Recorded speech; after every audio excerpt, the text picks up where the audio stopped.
I'm Heather, 32, and last month my phone lit up with a message that shattered my world. Don't call or come over. We're done. From my own mother. My hands trembled as I stared at those 9 cold words. Despite the hurricane of emotions, I simply replied, "Got it." What else could I say? Our Sunday dinners, holiday traditions, late-night calls, seemingly erased with one text. But something felt off. My mother wouldn't end things this way. Someone else was pulling the strings in our family drama, and I was about to uncover who. Before I share how this nightmare unfolded, where are you watching from today? Hit that like button and subscribe if you've ever had family turn their back on you. Trust me, what happened next changed everything I thought I knew about loyalty. 3 months before that devastating text, my life seemed picture perfect.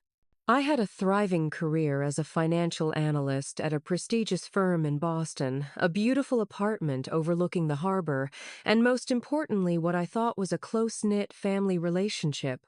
Every Sunday, like clockwork, I'd drive to my mother Diane's suburban home for our traditional family dinner with her and my younger brother David. These dinners were our sacred ritual, a chance to reconnect and maintain the closeness that had sustained us through my parents' divorce 15 years earlier. My father had moved across the country shortly after becoming a distant figure who sent birthday cards but little else. Mom, David, and I had formed our own tight unit, supporting each other through life's ups and downs. That changed 5 years ago when Richard entered the picture. Tall, silver-haired, and always impeccably dressed, he swept my mother off her feet with lavish gifts and romantic getaways. Within 6 months, they were married in a small ceremony that felt rushed and somehow hollow. I'd tried to be supportive. Mom deserved happiness after years of raising us alone, but something about Richard always felt calculated to me. "He makes your mother happy," David would say whenever I voiced my concerns. "Can't you just be glad about that?" I tried. For 5 years, I smiled through Richard's subtle digs about my career choices, his dismissive comments about my apartment being just a rental, and the way he constantly reminded us of his financial contributions to our mother's life. I noticed how he'd place his hand on Mom's arm when she started sharing stories from our childhood, effectively silencing her. How he'd check his watch conspicuously whenever David or I dominated the conversation. The subtle shift in our Sunday dinners happened so gradually I almost missed it. My mother became quieter, more reserved. She stopped calling me during the week just to chat. When I'd bring up memories from before Richard, she'd quickly change the subject. Then came that fateful Sunday in March. I arrived early, letting myself in as I always did. From the kitchen, I heard hushed voices. "She's draining you financially," Diane Richard was saying. "Always asking for money, expecting you to be her safety net. It's time to cut her off." "She doesn't ask that often," my mother replied weakly. "And she's my daughter." "David doesn't ask for handouts. He stands on his own 2 feet." I stood frozen in the hallway, my breath caught in my throat. I'd asked my mother for help exactly once in the past year when my car needed unexpected repairs. I'd paid her back within 2 months. Anger propelled me forward. "Is that what you think of me, Richard? That I'm some kind of financial leech?" My mother jumped, her face paling. Richard merely adjusted his expensive watch, unfazed by being caught. "Heather, you're early," he said smoothly. "And eavesdropping is rather rude, don't you think?" "Not as rude as lying about me to my own mother," I countered, looking to Mom for support. But Diane just fidgeted with her napkin. "Richard is just concerned about our retirement planning, honey. Nothing to get upset about. By painting me as someone who's constantly asking for money, when have I ever done that?" "The car repair," Richard interjected. "The help with your security deposit last year. The money for your professional certification. I paid back every cent, and those weren't handouts, they were loans between family members who support each other." Richard smiled thinly.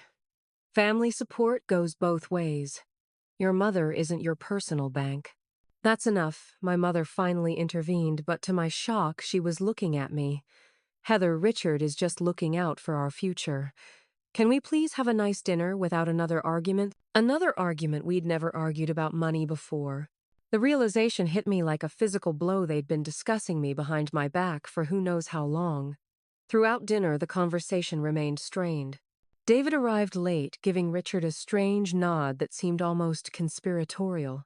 When I tried bringing up memories of our childhood camping trips, my mother merely picked at her food while Richard dominated the conversation with stories about his latest golf tournament. I left early that night, telling myself it was just a bad evening that would blow over. I had no idea it was the beginning of the end. For the next week, I called my mother daily. Each call went straight to voicemail. My texts received brief, non-committal responses, busy right now or talk soon. By Friday, even those had stopped. I called David, who answered on the fourth ring. "Hey sis, what's up?" His voice sounded guarded, uncomfortable. "Have you talked to Mom? She's not returning my calls." A pause. "Yeah, I talked to her yesterday. She's fine, just busy with some stuff with Richard." What kind of stuff? I pressed.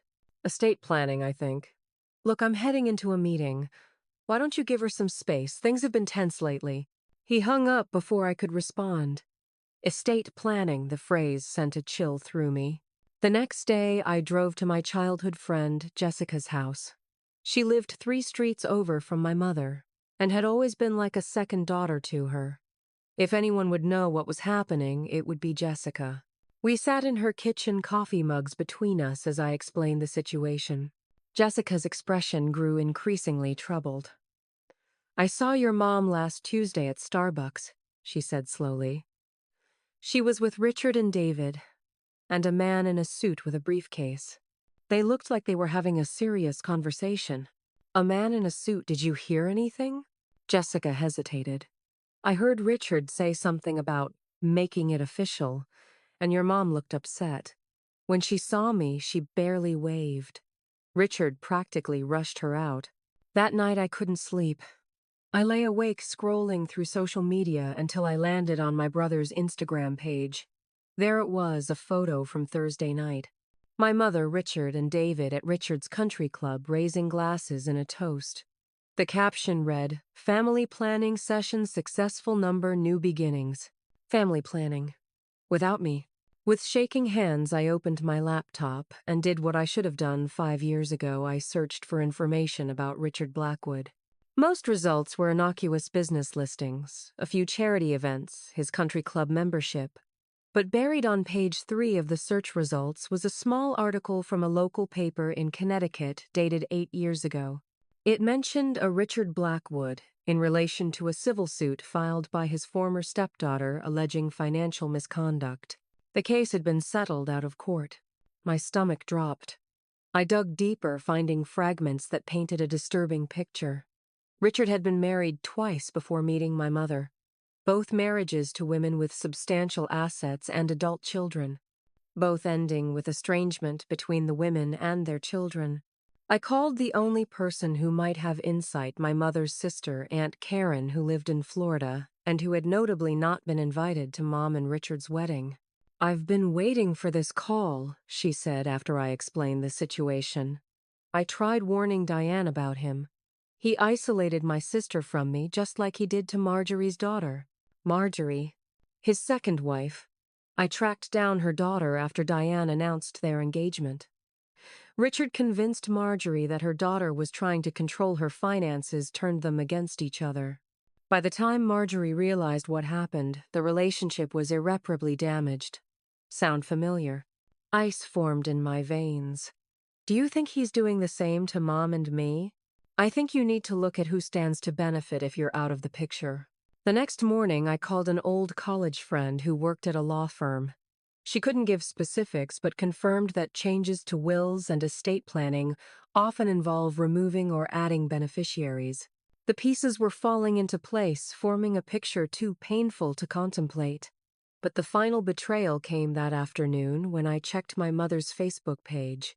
There, posted just hours earlier, was a photo of her, Richard, and David at our family cabin in Vermont, the cabin my father had signed over to my mother in their divorce, where we'd spent every summer of my childhood. "Wonderful weekend with the family," read the caption. The family, without me. It wasn't just Richard. My own brother and mother were actively participating in cutting me out. The betrayal was complete. The fallout came swiftly. On Monday morning, I received a call from Mrs. Winters, an elderly neighbor who had been like a grandmother to me growing up. "Heather dear, I'm so sorry to hear about your troubles," she said, her voice thick with concern. "What troubles?" A pause. "Your mother mentioned you were going through a difficult time. Something about addiction issues. She asked us to pray for you." I nearly dropped the phone. "Mrs. Winters, I don't have any addiction issues. Who told you this?" "Your mother and Richard stopped by yesterday after church. Richard did most of the talking, said they were heartbroken about having to distance themselves after you. Well, after you stole from them." The lie was so outrageous I couldn't even form a response. But Mrs. Winters was just the first. Throughout the day, I received concerned texts from family, friends, and relatives, all variations on the same theme. They'd heard I was in trouble, and they were praying for me. By Wednesday, the rumors had somehow reached my workplace. I noticed colleagues whispering when I entered the break room, conversations that abruptly stopped when I approached. My boss Janet called me into her office that afternoon. "Heather, is everything okay in your personal life?" she asked, her expression carefully neutral. "Everything's fine. Why?" She hesitated. "We received a call from someone concerned about your stability. They mentioned possible substance abuse issues affecting your work." My blood ran cold. "That's absolutely false. Who called?" "They didn't leave a name, but they claimed to be a family member concerned about clients entrusting their finances to you." Later that day, I discovered one of my biggest clients had requested a different financial advisor. When I called him directly, he was evasive but finally admitted, "I heard some concerning things about your personal situation. I'm sure it's nothing, but with my portfolio size, I can't take chances." The systematic destruction of my reputation had begun. Somehow the rumors even reached my elderly grandmother in Arizona. When I called her, she was cold and distant. "David told me everything," she said. "I never thought you'd go down this path, Heather. Until you get help, I think it's better we don't speak." She hung up before I could defend myself. The financial impact was immediate and devastating. 2 more clients withdrew their portfolios. Janet placed me on administrative leave pending an investigation into the anonymous claims. Without my commission-based income, making rent would be impossible within 2 months. That Friday, I received an automated notice from my bank that the emergency fund account I had jointly established with my mother years ago had been closed. The $12,000 we had saved together gone. I drove to my mother's house, desperate for a confrontation, for any explanation. No one answered the door, but Richard's car was in the driveway. Through the window, I could see movement. They were home, simply refusing to answer. As I turned to leave, David pulled up in his car. When he saw me, his expression morphed from surprise to something like guilt. "You shouldn't be here, Heather," he said, not meeting my eyes. "Why is this happening? What did I do?" He shifted uncomfortably. "You've always been difficult. Mom's finally standing up for herself. By spreading lies about me, claiming I'm an addict who steals, draining our joint account. Richard says, since when do you let Richard think for you?" "For Mom." David finally looked at me, his expression hardening. "Since he's the only one who actually cares about her future security instead of what they can get from her. I have never taken advantage of Mom. Never. The constant loans say otherwise. Loans that I repaid with interest." He shook his head. "It's not just about money, Heather. It's the emotional toll you take on her with your drama, your neediness. Richard helped her see how unhealthy your relationship is." In that moment, looking at my brother, my former ally, my childhood defender, I realized how complete the poisoning had been. There would be no reasoning with him. I returned home to find a formal eviction warning on my door. Someone had called my landlord claiming I'd lost my job and couldn't make rent. As the pieces of my life began crumbling around me, I sat on my kitchen floor and allowed myself to truly break down for the first time. I had lost my family, my professional reputation, my financial stability, all orchestrated by a man who had systematically isolated my mother while turning my own brother against me. And I had no idea how to fight back. After 2 days of barely eating or sleeping, I dragged myself to work on Monday despite still being on administrative leave. I needed to collect personal items from my desk, and frankly, I couldn't bear another day alone in my apartment with my thoughts. I timed my arrival for the lunch hour, hoping to avoid as many colleagues as possible. But as I packed my desk plants and photos into a cardboard box, I heard a voice behind me. "This is ridiculous, and you know it." I turned to find Rachel, a fellow financial advisor who'd started at the firm around the same time I had. We weren't close friends, but we'd always been friendly. "What?" "This suspension. These rumors." She leaned against my desk, arms crossed. "I've worked with you for 4 years, Heather. You're the most responsible, detail-oriented advisor here. The idea that you're somehow unstable or addicted to anything besides maybe spreadsheets is laughable." Tears sprang to my eyes before I could stop them. After days of character assassination, having anyone believe in me felt like oxygen when I'd been drowning. "Thank you," I managed. Rachel handed me a tissue. "Don't thank me for having basic observational skills. Listen, are you free for lunch? I want to introduce you to someone who might be able to help." 30 minutes later, we were sitting in a cafe 2 blocks from the office with Rachel's brother Michael, a former police officer turned private investigator. Rachel gave me the broad strokes, he said after introductions. "This sounds like a classic isolation and manipulation scenario. I've seen it before, especially with older adults who have assets." "But why me specifically?" I asked. "Why not target David too? From what you've described, your brother was easier to bring to their side. You were the threat, the one with the strongest connection to your mother, the one most likely to recognize what was happening." It made a sick kind of sense. David and I had always had different relationships with our mother. He was more independent, called less needed, less emotional support. I was the one who checked in daily, who noticed the subtle shifts in her mood. So what do? They've cut me off completely, they're spreading horrible lies about me, and I've just been put on leave from my job. Michael thought for a moment. "First, we document everything. Every text, every call, every rumor you've heard and who you heard it from. Then we look deeper into this Richard character. People who do this leave traces they've done it. Before they have financial irregularities, there are patterns. For the first time in days, I felt a flicker of hope. I found an old article about a civil suit from his former stepdaughter." Michael nodded approvingly. "That's a start. We need to find her, talk to her, get her story." Rachel squeezed my arm. "And meanwhile, you're not going through this alone anymore. Stay with me for a while. My apartment has a decent guest room, and it'll save you money while we sort this out." That afternoon, I began the painstaking process of documenting everything. I created a timeline of events starting from when Richard first entered our lives. I saved screenshots of every text exchange with my mother, brother, and family friends. I wrote down every rumor that had come back to me and its source.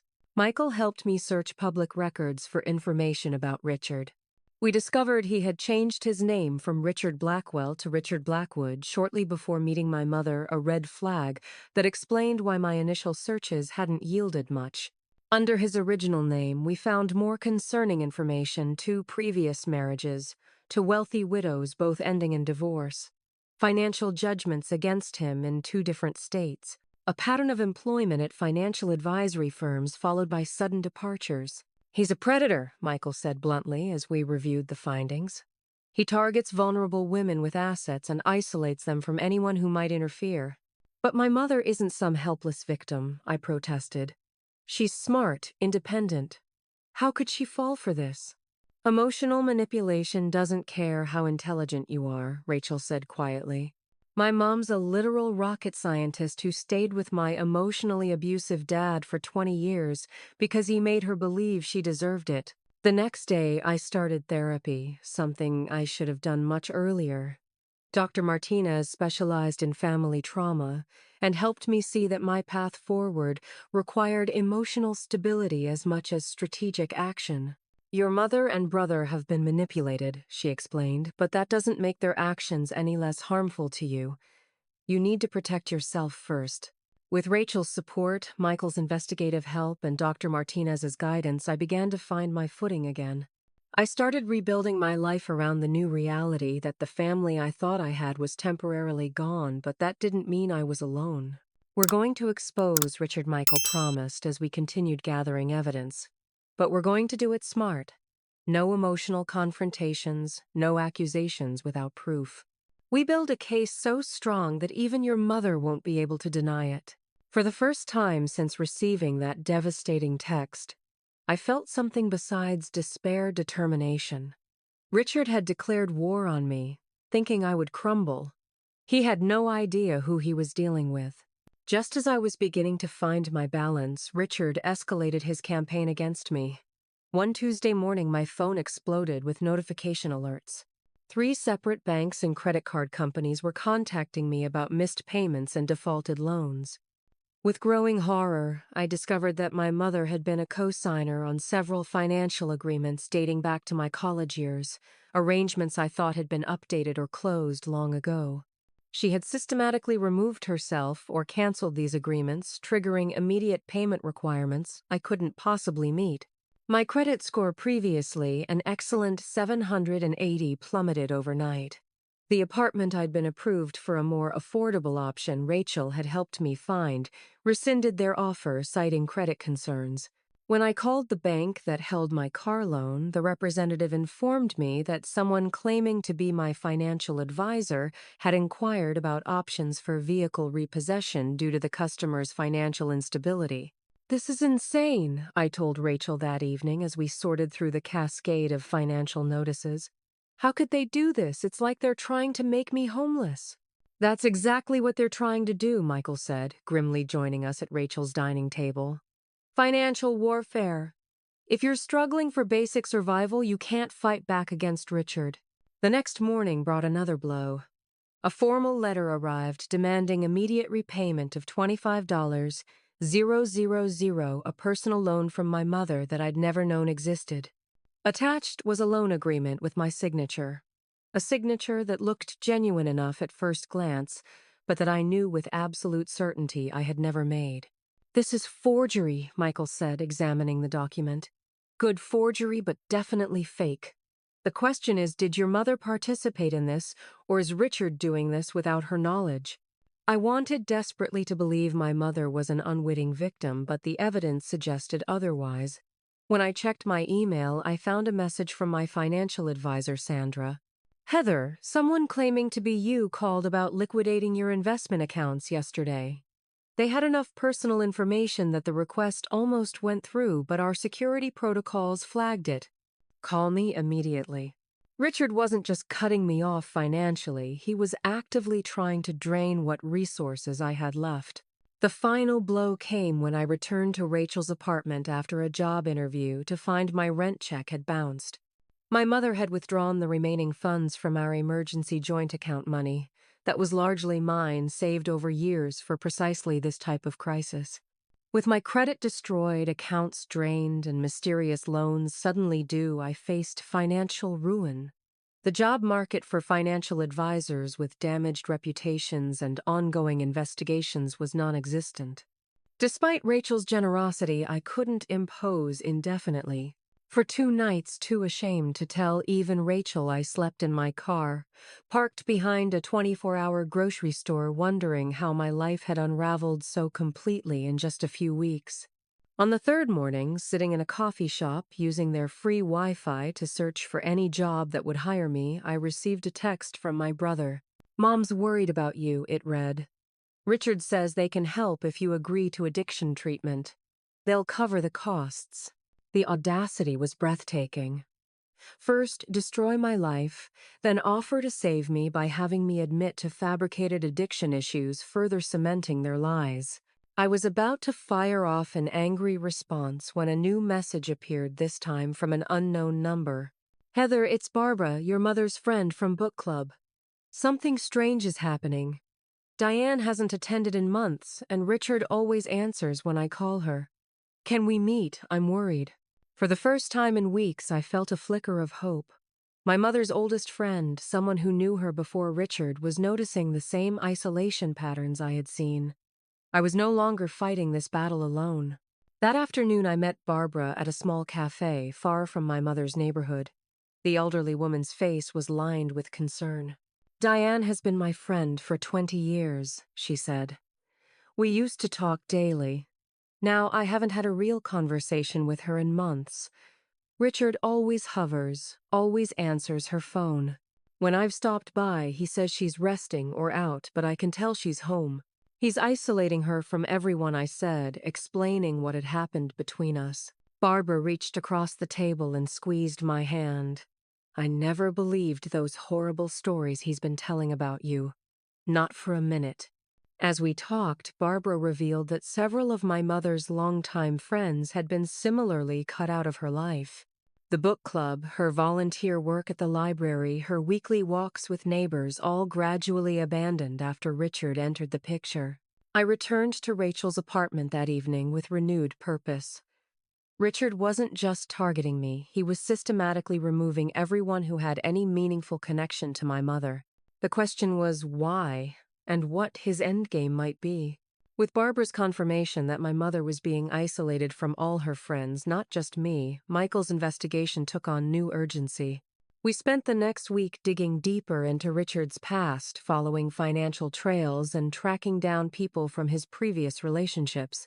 Michael's persistent research finally located Richard's former stepdaughter Jennifer from his second marriage. After initial reluctance, she agreed to meet when I explained what was happening.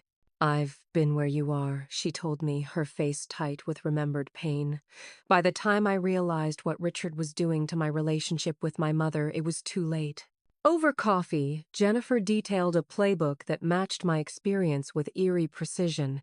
The initial charm, the gradual isolation, the financial entanglements, the character assassination of anyone who posed a threat to his control. He convinced my mother I was stealing from her, that I had drug problems, that I was mentally unstable, Jennifer said. By the time she realized the truth, he'd drained her accounts and vanished. But the worst part? Our relationship never recovered. The things she said to me, the things she believed about me, some damage can't be undone.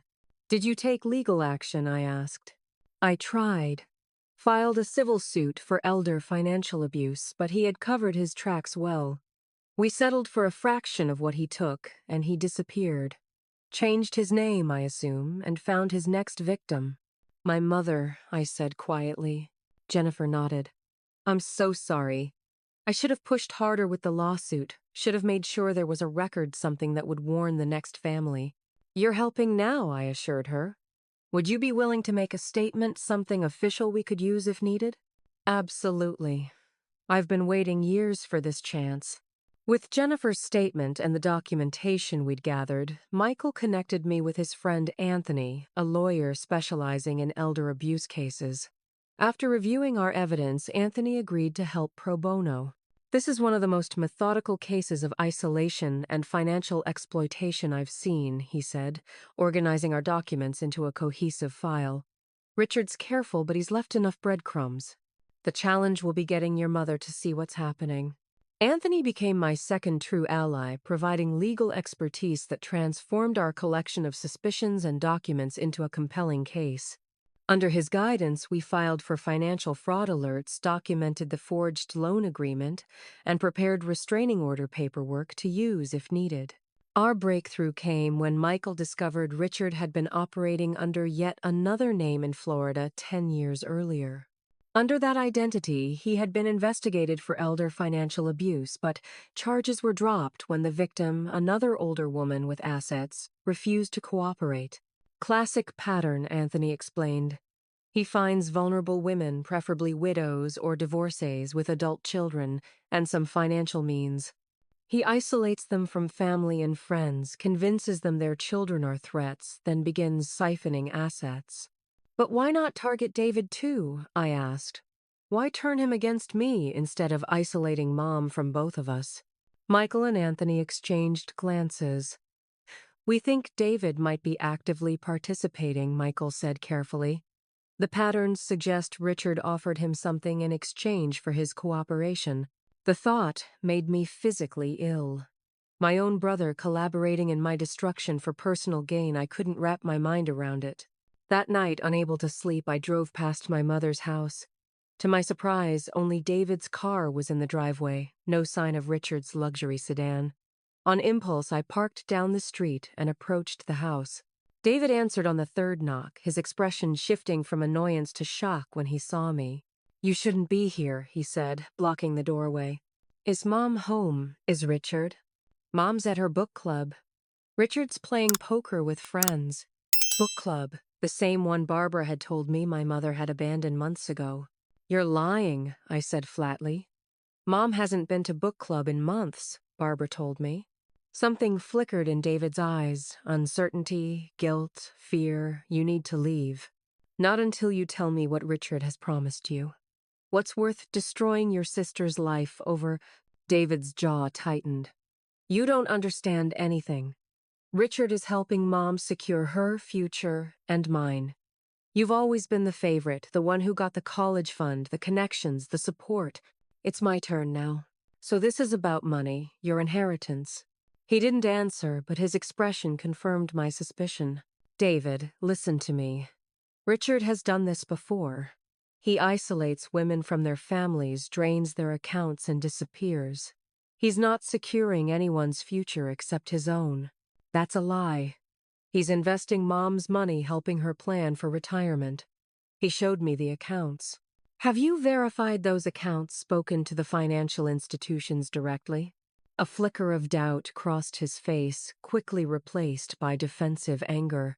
"Get out, Heather, before I call the police and report you for harassment. That restraining order isn't just talk." "What restraining order?"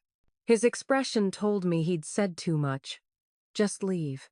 As he closed the door, I returned to my car, shaking with a mixture of rage and fear. A restraining order I knew nothing about. What else had Richard manufactured in my absence? But David's momentary doubt gave me hope. Seeds of suspicion had been planted. If I could make David question Richard even slightly, perhaps there was a chance to break through the manipulation. The next day, Michael brought the final piece we needed, bank records showing suspicious transfers from my mother's accounts to offshore entities connected to Richard's previous identities. It was the smoking gun proving financial exploitation. "We have enough," Anthony confirmed. "Now we need to reach your mother directly without Richard present." Barbara provided the opportunity. My mother's book club was meeting at Barbara's house that weekend, the first time in months my mother had agreed to attend without Richard. If he followed his usual poker game schedule, we'd have a 2-hour window where my mother would be separated from him. "It's risky," Michael warned. "If she rejects what we're showing her, Richard will know we're building a case. He might accelerate whatever he's planning." "And what is he planning?" I asked. Anthony's expression was grim. "Based on the patterns and the financial movements we're seeing, I think he's preparing to liquidate your mother's major assets, possibly sell her house and disappear with the money. These recent transfers are test runs, moving smaller amounts to see if they raise any red flags. The stakes couldn't be higher. If we failed to convince my mother, she stood to lose everything, her savings, her home, and ultimately her family. I had to try regardless of the risk to myself." "Let's do it," I said. "This ends now." Just as we were finalizing our plan to approach my mother at Barbara's book club, Richard launched his most vicious attack yet. This time, he wasn't content with merely damaging my finances or family relationships. He came after my very identity. It began with confused messages from colleagues asking about strange social media posts. Investigating, I discovered new accounts on multiple platforms, using my name, my photos, and enough personal details to appear authentic. The content, however, was designed to destroy me, fabricated confessions about drug use, claims of embezzlement from clients, and inappropriate messages to colleagues. "This has to be Richard," I told Michael as we documented the fake accounts. "He's trying to ensure I can't rebuild my professional reputation even if I clear my name with my family." The damage spread rapidly. Former clients contacted my licensing board with concerns. Anonymous emails with screenshots from the fake accounts were sent to potential employers I'd interviewed with. Even my alma mater received messages claiming I was falsifying my credentials. But the most disturbing discovery came when Michael found posts from these accounts in local community groups identifying my car, and Rachel's address claiming I was running a drug operation from the apartment.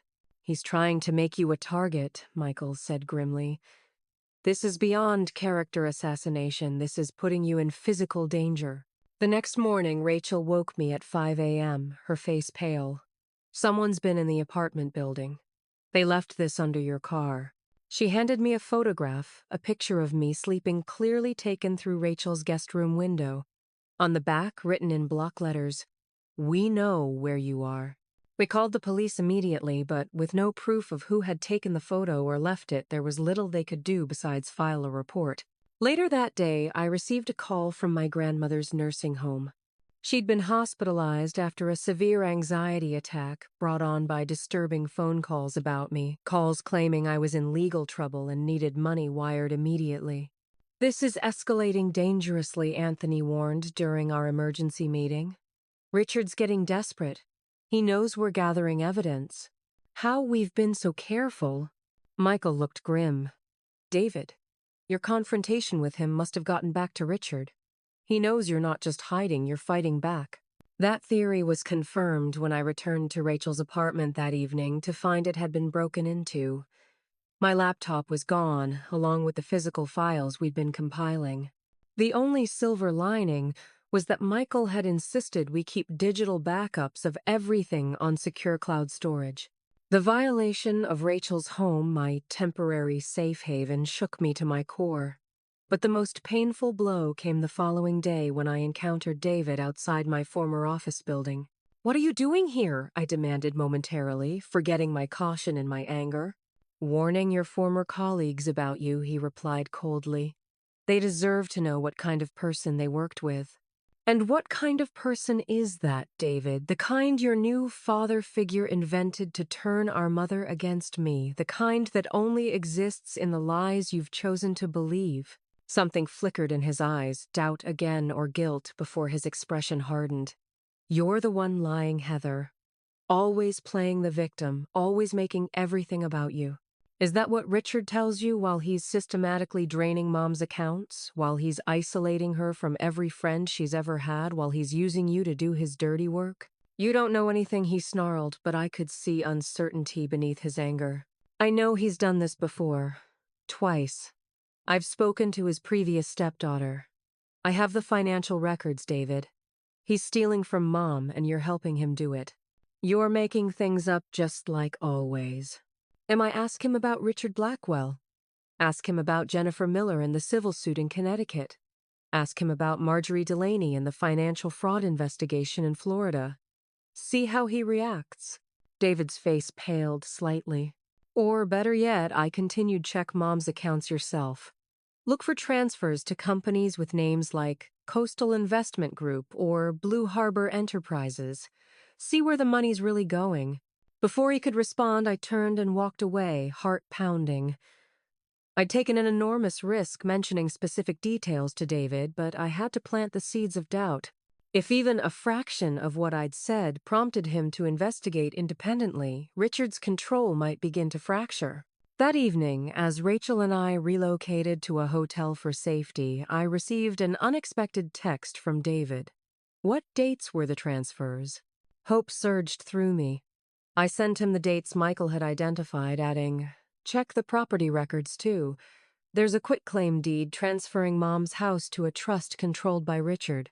No response came, but I knew the message had been received. Whether it would make any difference remained to be seen. The next morning, Anthony called with news that changed everything. "Richard is accelerating his timeline. My contact at your mother's bank flagged unusual activity, large withdrawals, account closures, and there's a listing agreement with a realtor for your mother's house scheduled to go on the market next week." "He's making his move," Michael said. "Getting ready to clean out everything and disappear." Our carefully planned intervention at the book club was no longer viable. We didn't have the luxury of waiting. Richard was preparing to vanish with my mother's life savings, leaving her emotionally and financially devastated. "We need to act now," I said. "Today?" With Richard moving to liquidate my mother's assets, our timeline collapsed from days to hours. Anthony expedited the legal paperwork while Michael and I finalized our approach. Barbara arranged an emergency book club meeting at her house that afternoon, our best chance to get my mother away from Richard briefly. Remember, Anthony cautioned, as we prepared, your mother has been systematically manipulated for years. She won't simply accept what you show her. Be prepared for denial, anger, even accusation. I understand, I said, though the thought of my mother rejecting me again made my stomach clench. I just need to plant enough doubt for her to begin questioning Richard herself. At 2 p.m., Barbara texted confirmation that my mother had arrived at her house alone. Richard had dropped her off, planning to return in 2 hours after his supposed errands. Our window was narrow. When I walked into Barbara's living room, my mother's face registered shock, then immediately hardened. "What is this?" she demanded, standing. "Barbara, you said this was a book club meeting." Barbara stood firm. "It is. And we're discussing a real-life mystery today, the story of how a man named Richard Blackwell, also known as Richard Blackwood, also known as Richard Blake, systematically isolates women from their families and drains their bank accounts." My mother's face flushed. "This is ridiculous. I'm leaving." "Mom," I said quietly, "please, just 15 minutes. That's all I'm asking. Then if you want to leave, Barbara will drive you home immediately." Perhaps it was the unexpected calmness of my tone, or Barbara's steady presence, but after a long moment, my mother slowly sat back down. 15 minutes. I placed the folder of evidence on the coffee table between us. "This contains bank statements showing transfers from your accounts to offshore companies controlled by Richard. It contains documentation of Richard's 2 previous marriages, both to women with adult children, both ending after he alienated them from their families. It contains testimony from his previous stepdaughter describing exactly the pattern we're experiencing." My mother didn't touch the folder. "More lies. Richard warned me you'd do this." "I'm sure he did. That's part of the playbook. But these aren't my documents, Mom. These are public records. Bank statements, court filings, nothing I could possibly fake." Barbara gently placed her hand on my mother's. "Diane, I've been your friend for 20 years. Have I ever given you reason to distrust me?" "No, but—" "Then please explain why you've missed book club for months. Why you've stopped volunteering at the library. Why you no longer meet Margaret and Susan for your Saturday walks. Why you've suddenly cut ties with your daughter, the same daughter you called your best friend for years." My mother's eyes filled with tears. "Things change. People change." "Mom," I said softly, "when did I ever ask you for money without repaying it? When did I ever show signs of addiction or instability? Think about it, really, think. These problems Richard identified, did they exist before he pointed them out to you?" A flicker of uncertainty crossed her face. I pressed gently forward, opening the folder to show her the bank statements. "These transfers, $5,000 here, $10,000 there, all to companies that trace back to Richard's previous identities. Have you authorized these?" She frowned, examining the statements more closely. "These were investments Richard recommended. For our retirement. Did you receive any documentation about these investments, prospectuses, account statements?" Her hesitation told me everything. "Richard handles the paperwork." I showed her the quitclaim deed. "Did you know your house has been transferred to a trust controlled solely by Richard, not a joint trust, his alone?" "That's not possible. I would have had to sign—" "Yes, you would have, just like you supposedly signed this loan agreement claiming I owe you $25,000. I placed the forged document next to the deed. "Look at the signatures, Mom. Really look at them. They're close to your handwriting, but not exact. Richard has been forging your signature." Doubt was clearly growing, but decades of maternal instinct made her resist. "Why would he do this? What possible reason?" The front door burst open, cutting her off mid-sentence. Richard stood in the doorway, his normally composed demeanor replaced by cold fury. "What the hell is going on here?" he demanded, storming into the room. "Diane, I've been calling you for an hour." Barbara stepped forward. "This is my home, Richard, and you're not welcome in it." He ignored her, focusing on my mother. We're leaving. Now. My mother didn't move. Richard, what are these bank transfers and why is my house in your name? His expression flickered between surprise and calculation before settling on concerned indignation. What has she been telling you? More lies, more manipulation. This is exactly why we needed distance from her toxicity. That's not an answer, my mother said, her voice stronger than I'd heard it in months. We'll discuss this at home, he insisted, reaching for her arm. I stepped between them. She asked you a question, Richard. Or should I call you Richard Blackwell? Or is it Blake this week? His eyes narrowed dangerously. You've been digging where you shouldn't. You have no idea what you're dealing with. I know exactly what I'm dealing with, I countered. A con man who's done this twice before. Jennifer Miller sends her regards, by the way. At the mention of his former stepdaughter, Richard's mask slipped completely. The charming, concerned husband vanished, replaced by cold calculation. You stupid bitch, he hissed. You think anyone will believe you over me? I've spent 5 years building my relationship with Diane. You're nothing but a parasite trying to maintain access to her money. My mother gasped at his viciousness. Richard? The front door opened again and David entered, followed by Michael and Anthony. I heard enough, David said, his face ashen. I checked the accounts, Mom. Everything Heather said is true. He's been stealing from you, from us. The investment accounts he showed me were fake. Richard's head whipped toward David. You ungrateful little shit. After everything I promised you. Promised him what my mother interrupted. What did you promise, my son Richard? Richard realized his mistake too late. In his anger, he'd revealed the conspiracy. Tell her, David, I urged. Tell her what Richard offered you in exchange for helping isolate me. David couldn't meet our mother's eyes. He said I'd be the sole beneficiary of the estate, that we'd cut Heather out together because she was unstable. You manipulated my children against each other. My mother's voice was barely above a whisper, but the hurt and betrayal were devastating. Richard shifted tactics, his expression softening as he reached for my mother's hand. Diane, darling, you're not thinking clearly. These are complicated financial decisions I made for our future. For our protection. Heather has been unstable for years, you know this. No, my mother said, pulling away from him. I don't know that. I've never known that. My daughter has never been unstable until you told me she was. Anthony stepped forward, introducing himself. Mrs. Blackwood, I'm an attorney specializing in elder financial abuse. The documents your daughter has shown you are only part of what we've uncovered. Richard has been systematically transferring your assets to accounts he controls exclusively. The house sale he's arranged, the proceeds were set to be wired to an offshore account in his name only. Richard's face contorted with rage. You have no right to interfere in our marriage, in our financial decisions. Actually, we have every right, Anthony replied calmly. Financial exploitation is a crime. Identity theft is a crime. Forgery is a crime. Would you like me to continue? Richard made a sudden move toward the door, but Michael blocked his path. Police are already on their way, and the accounts you've been transferring money to have been frozen pending investigation. The realization that he was cornered transformed Richard. The sophisticated, controlled man disappeared entirely, replaced by someone calculating his remaining options. Diane, he said, his voice taking on a desperate edge, everything I did was for us. These people are trying to tear us apart. Don't let them.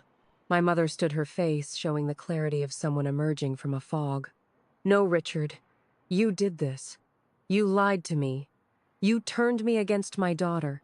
You manipulated my son. You stole from me. I protected you.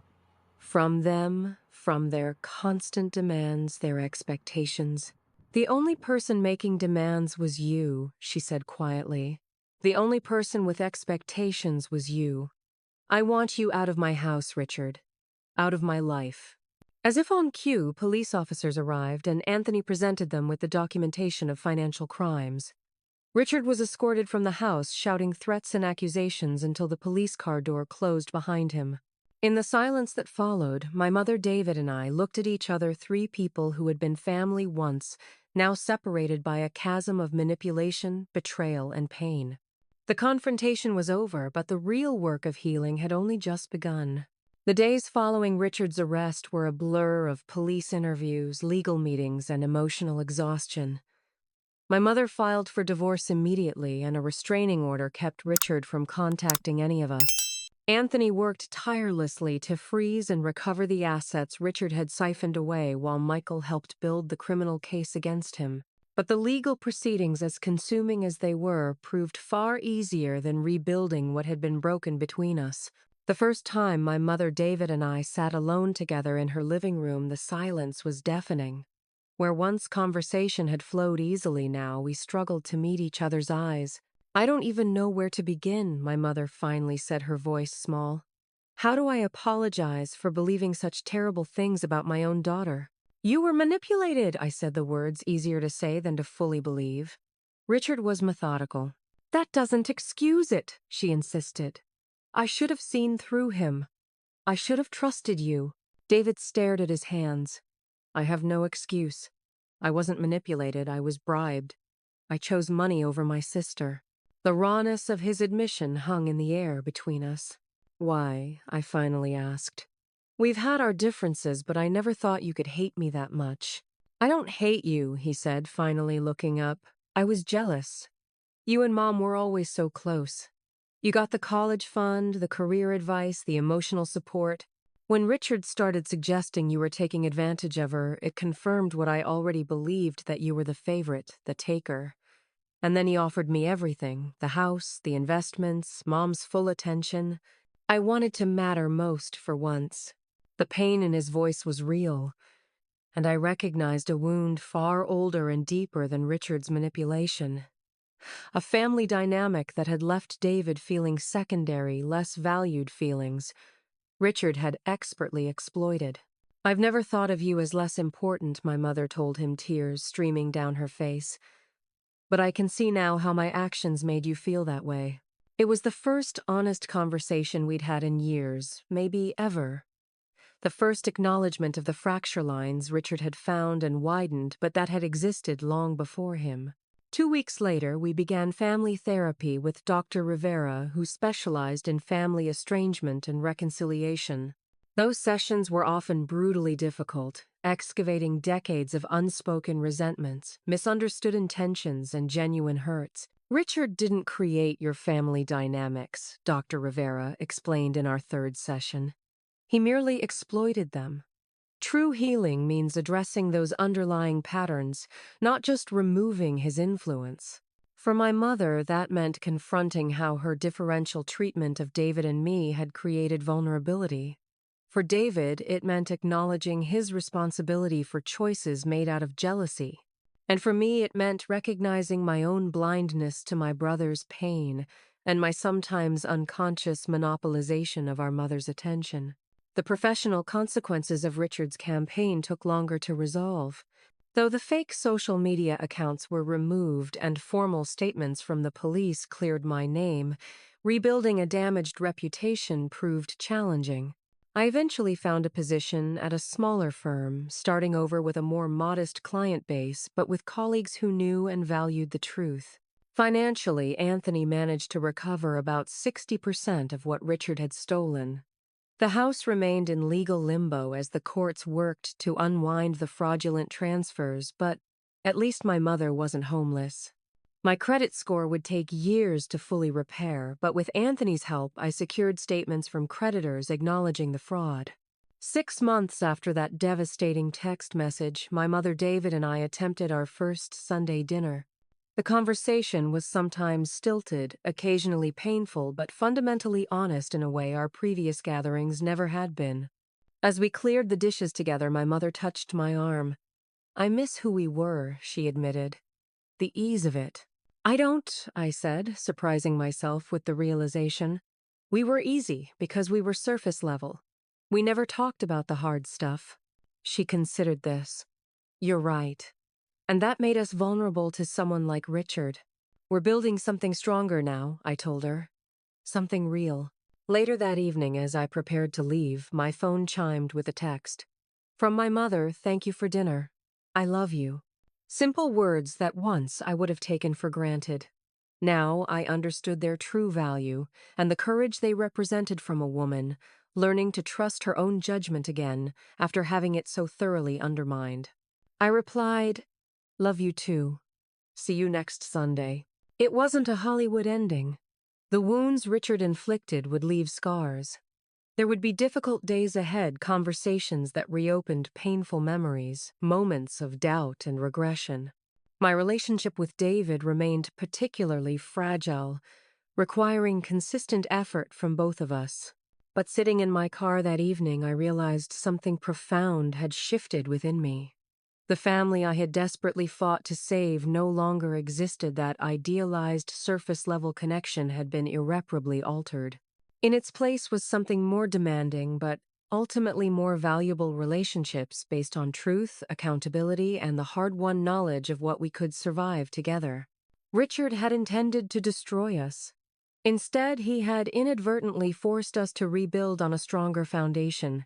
That night, I sent one final text to my mother: "We're going to be okay." Not the same, but okay. Her response came moments later: "Better than okay. Honest." And that, I realized, was the true victory. What was the most difficult family betrayal you've ever experienced? Did you find a way to forgive, or did you need to establish firm boundaries instead? Share your story in the comments below. If this video resonated with you, please like, subscribe, and share it with someone who might need to hear that family healing is possible even after the deepest betrayals. Thank you for listening to my story, and remember, sometimes the family we rebuild is stronger than the one we thought we lost.